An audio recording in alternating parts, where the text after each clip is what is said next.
임하람 뉴욕 특파원 연결해 보겠습니다. 특파원님, 안녕하세요. 네, 안녕하세요. 이마영 특파원입니다. 네, 조금 전 마감한 뉴욕 증시 마감 상황 전해주시죠. 네, 방금 10분 전에 뉴욕 증시 1월 18일 거래를 마무리를 했습니다. 3대 지수 모두 비교적 큰 폭으로 하락하면서 종가를 형성을 했는데요.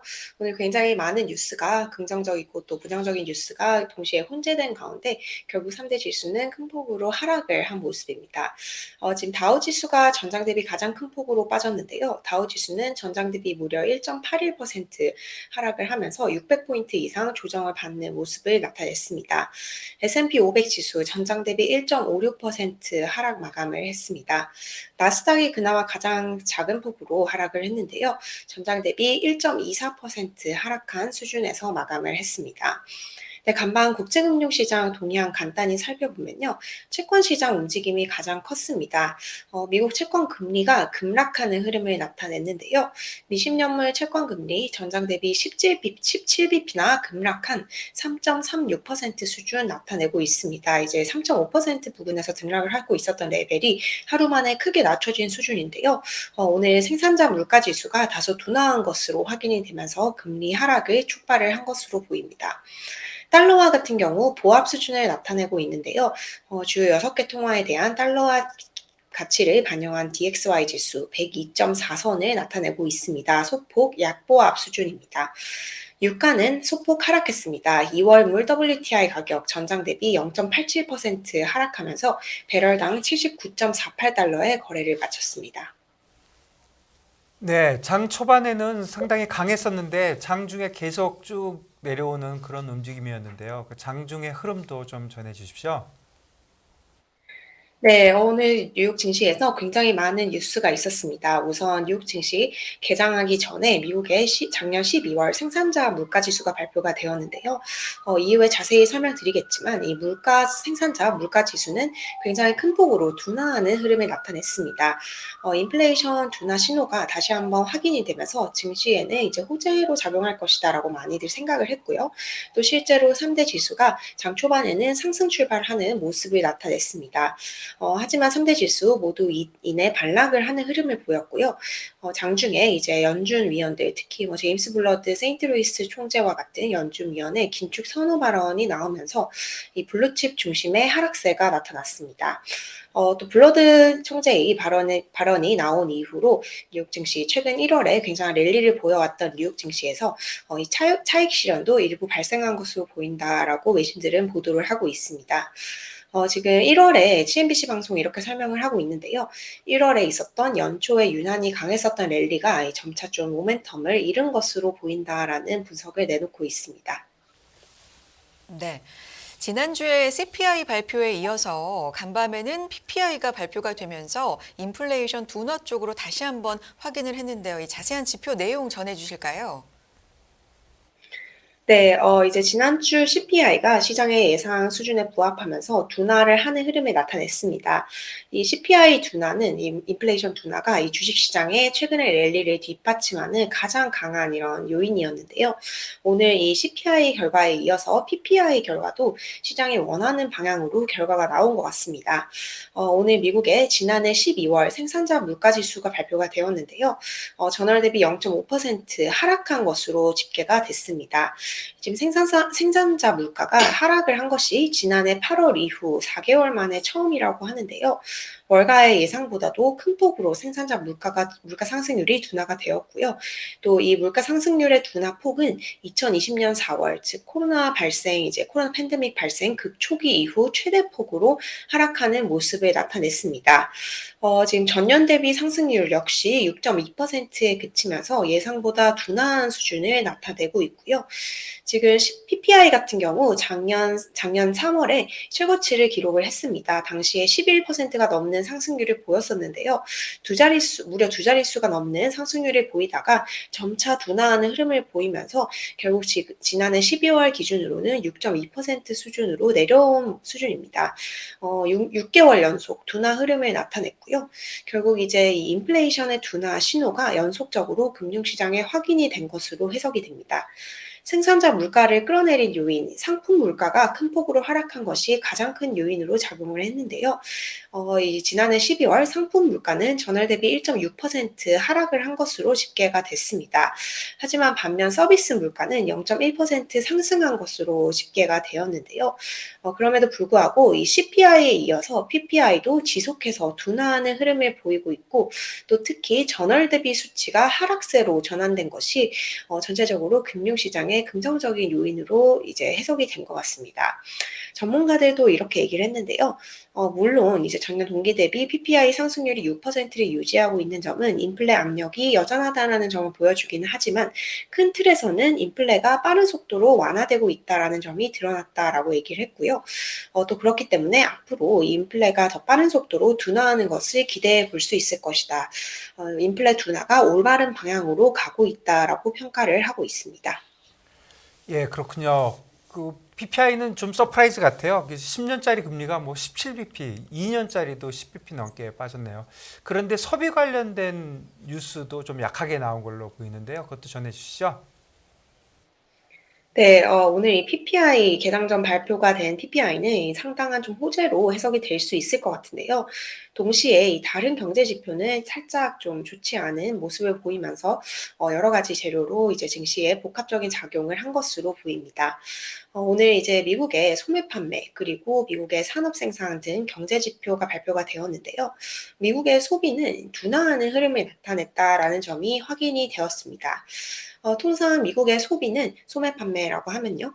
미국 경제의 3분의 2를 차지하는 미국 경제의 가장 큰 엔진, 동력이라고 보는데요.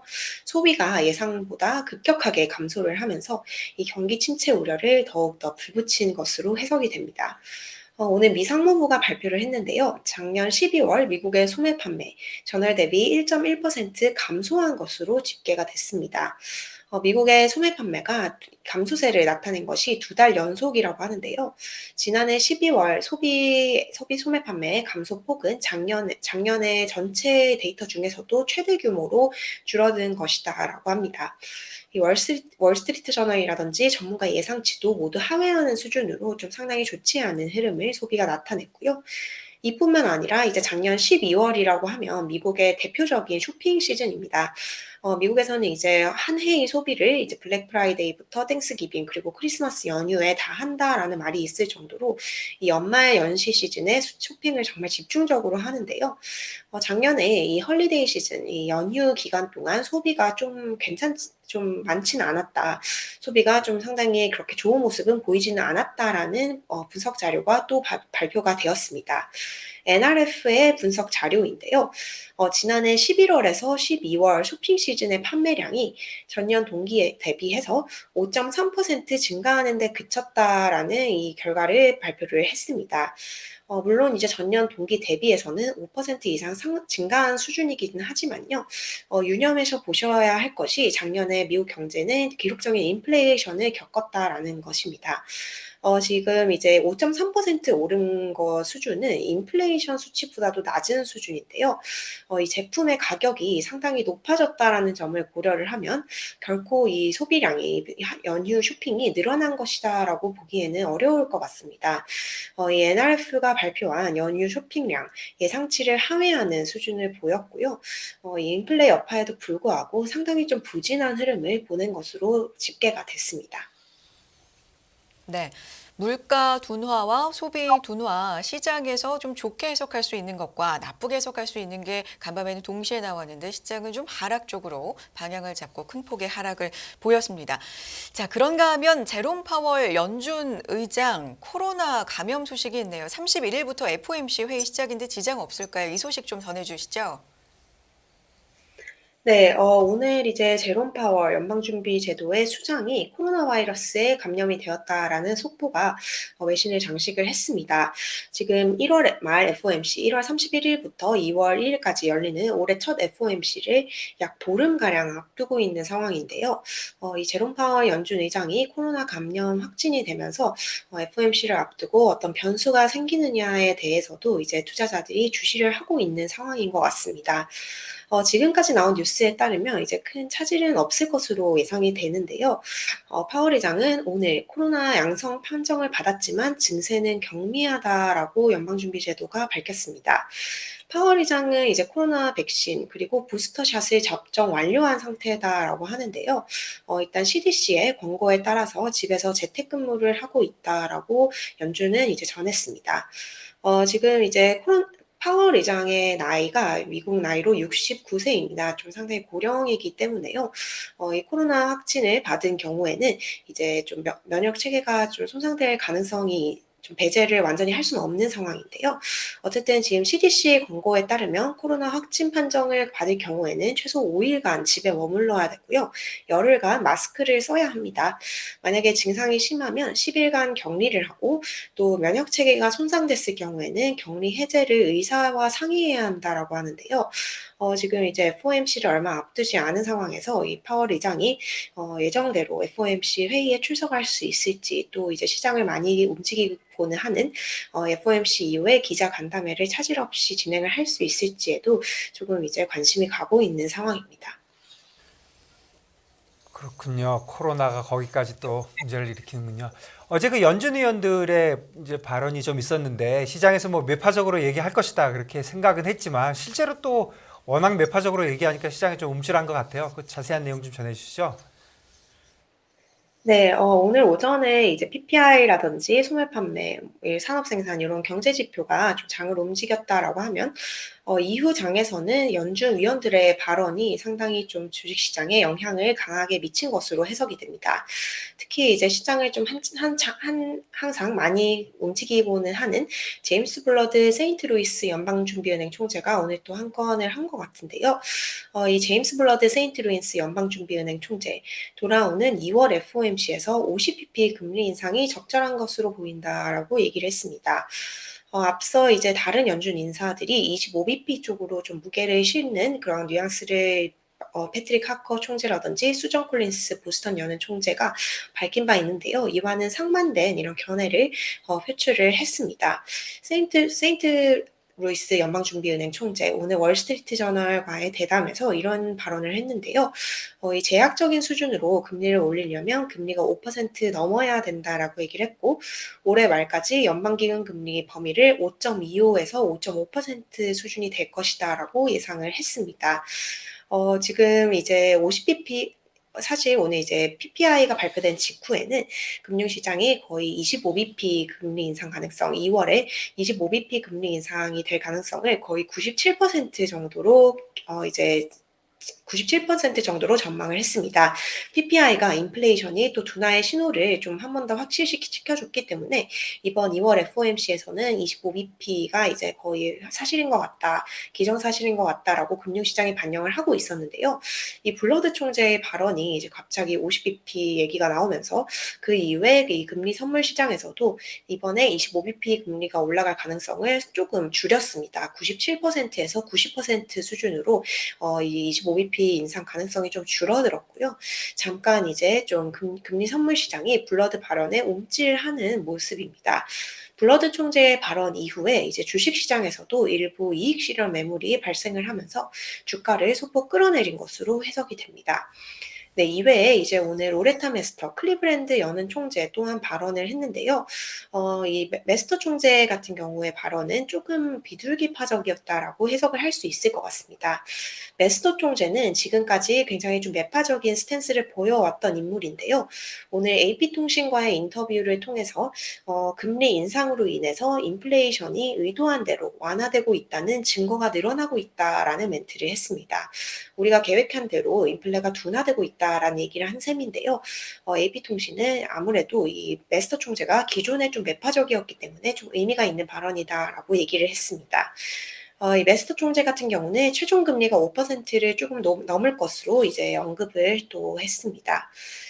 지금 시장에서도 오늘 이제 다음 2월 FOMC 도대체 몇 BP의 금리 인상폭이 있을까에 대해서 이제 좀 의견을 바꾸는 IB가 나왔는데요.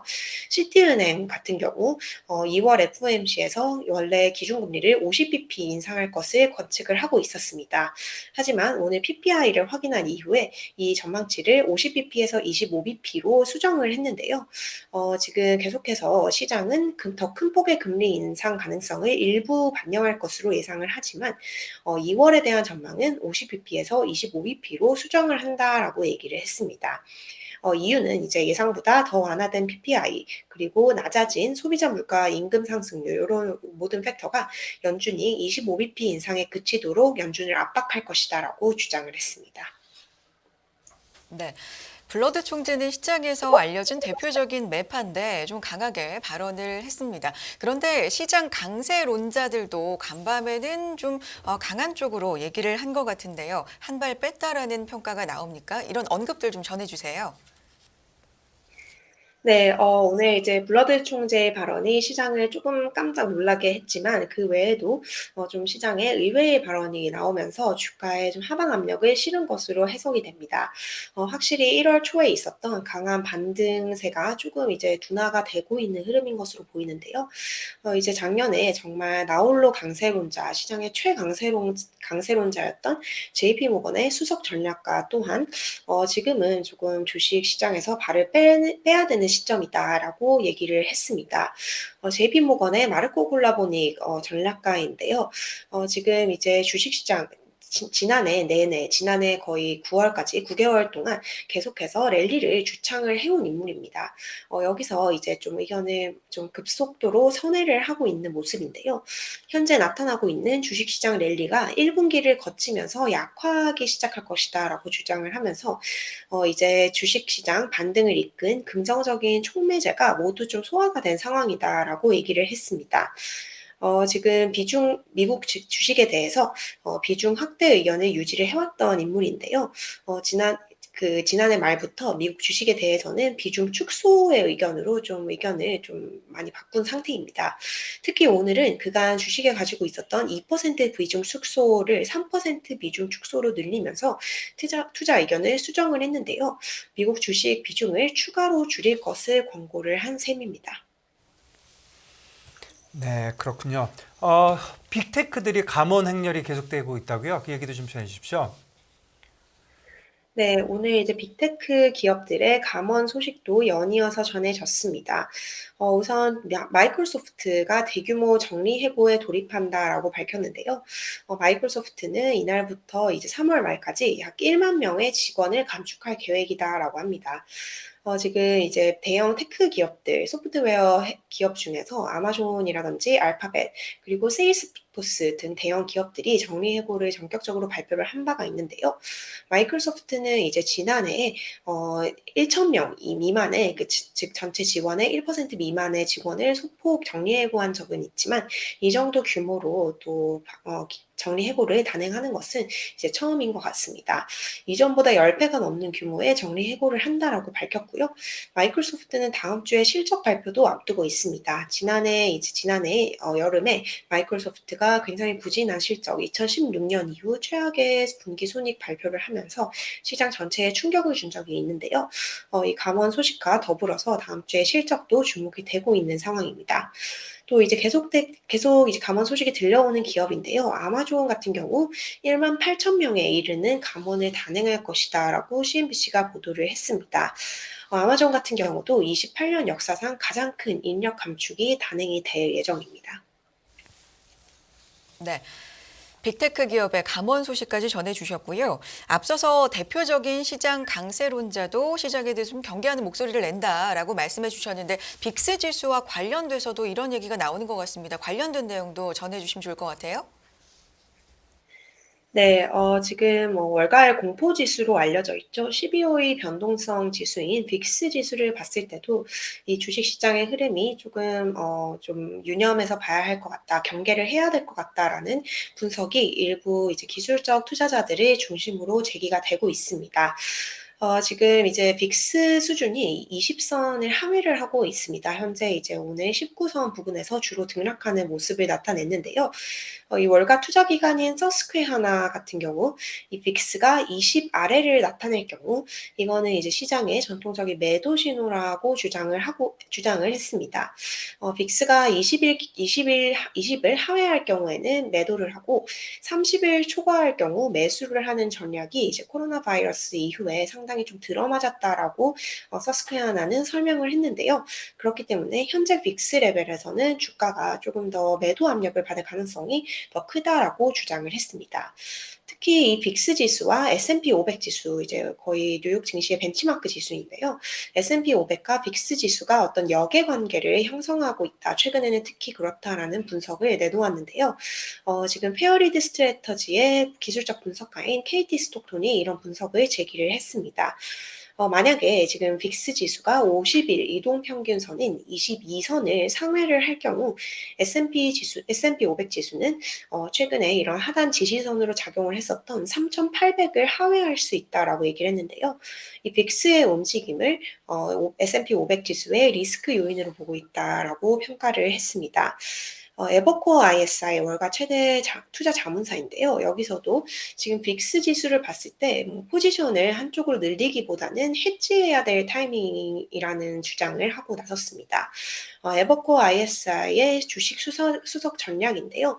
엠마뉴엘 줄리앙입니다. 이분은 이제 해지를 하기에 좀 적합한 시점인 것으로 보인다라고 얘기를 하면서 빅스가 20을 하회를 하고 있기 때문에 매수 쪽이든 매도 쪽이든 좀 한쪽으로 치우친 포지션을 중간으로 되돌려야 한다라고 주장을 했습니다. 1월 초부터 주식시장이 조금 매수 쪽으로 좀 무거운 상황이기 때문에요. 이 해지가 일어난다면 아무래도 주식시장에는 일시적인 하방 압력으로 작용을 할 수 있을 것으로 분석이 됩니다. 예, 그렇네요. 빅스에 대해서 얘기 많이 하고 있는 것 같은데요. 사실 빅스라 그러면 공포지수라 그래서 이렇게 높게 올라가면은 시장에 떨어질 거라고 얘기하는 건데 지금 얘기는 사실은 기존의 얘기하고는 좀 달리 지금 빅스가 낮다는 거는 옵션 가격이 싸다는 뜻이니까 쌀 때 해치들 하는 게 어떻겠느냐 이렇게 보는 것 같고요. 전체적으로는 뭐 테크니컬리 지금 빅스와 S&P의 관계가 지난 몇 달 동안 또는 뭐 팬데믹 이후에 좀 맞기는 했지만 지금은 그냥 기본적으로는 뭐 좀 주식시장에 대한 굉장히 약세의 그런 분위기가 많다 이렇게도 좀 봐집니다. 평소에 얘기하던 거하고 좀 다른 톤이잖아요. 그래서 빅스에 관련돼서는 우리 또 다음 주에도 또 더 자세히 한번 살펴보도록 그렇게 하겠습니다. 그리고 다른 경제 지표들도 좀 나온 것 같은데요. 그것도 좀 전해주시죠. 네, 오늘 산업생산을 비롯해서 연준의 경기 평가 보고서인 베이지북도 발표가 됐습니다. 좀 좋지만은 않은 분위기인데요. 우선 지난해 12월 산업생산 같은 경우는 예상보다 더 크게 줄어들면서 다소 부진한 흐름을 나타냈습니다. 미국의 산업생산 2달 연속 감소세를 보이고 있고요. 또 월가의 예상보다도 부진한 흐름을 나타냈습니다. 네, 연준 또한 경기 평가 보고서인 베이지북에서 다소 좀 암울한 경기 전망을 제시를 했는데요. 향후 몇 달 동안 대부분의 미국 지역에서 성장세가 거의 없을 것이다라고 분석을 했습니다. 네. 자, 경제 지표와 베이지북 발표까지 전해주셨고요. 자, 오늘 전 지수가 좀 하락을 했기 때문에 섹터 흐름, 종목 흐름도 좋지가 않겠죠. 전반적인 특징적인 섹터와 종목 흐름 짚어주시기 바랍니다. 네, 오늘 3대 지수 모두 1% 이상 하락을 했기 때문에 S&P 500을 구성하고 있는 전 섹터가 하락하는 추세를 나타냈습니다. 이번 주 중에 이제 실적을 발표했었던 금융주들도 일제히 좀 하락하는 모습을 보였고요. 금융주 중에 JP모건이 2% 이상, 거의 3% 이상 하락하는 흐름을 나타냈습니다. 빅테크는 대체로 부진한 흐름을 보였습니다. 이제 오늘 빨간색이 대다수를 차지하고 있는 그림인데요. 우선 앞서 감원 소식을 밝혔던 마이크로소프트 같은 경우 2% 가까이 하락을 하는 모습을 보였고요. 애플과 구글, 아마존 역시 약포합 수준에서 거래를 마감하는 모습을 보였습니다. 반면 지금 테슬라 같은 경우는 2% 이상 또 하락을 하는 모습을 나타냈습니다. 어제 테슬라가 7% 이상 반등을 했었는데요. 오늘 이렇게 테슬라가 좀 하락한 이유에 대해서는 전일 있었던 상승을 좀 되돌리는 모습인 것 같기도 하고요. 지금 테슬라에 대해서는 월가에서 좀 상당히 좀 다양한 의견이 나오고 있습니다. 사실 어제 테슬라 주가 상승을 견인한 것이 이제 골드만삭스의 매수콜이었는데요. 오늘 여기에 이어서 테슬라를 올해의 종목, 이제 올해 사야 할 종목으로 꼽은 IB가 또 나왔습니다. 투자회사 베어드인데요. 베어드 같은 경우는 테슬라 주가가 작년에 70% 이상 폭락을 한 상태이기 때문에 웬만한 악재는 모두 반영이 되어 있는 상태다라고 주장을 했습니다. 그렇기 때문에 테슬라를 올해 이제 탑픽 최선호 종목으로 좀 지정을 했는데요.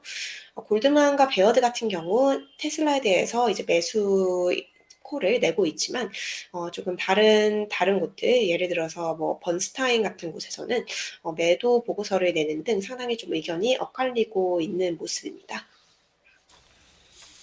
네. 간밤에 뉴욕 증시, 미국 증시 상황 자세하게 전해 주셨습니다. 임하람 뉴욕 특파원이었습니다. 특파원님 고맙습니다. 네, 감사합니다.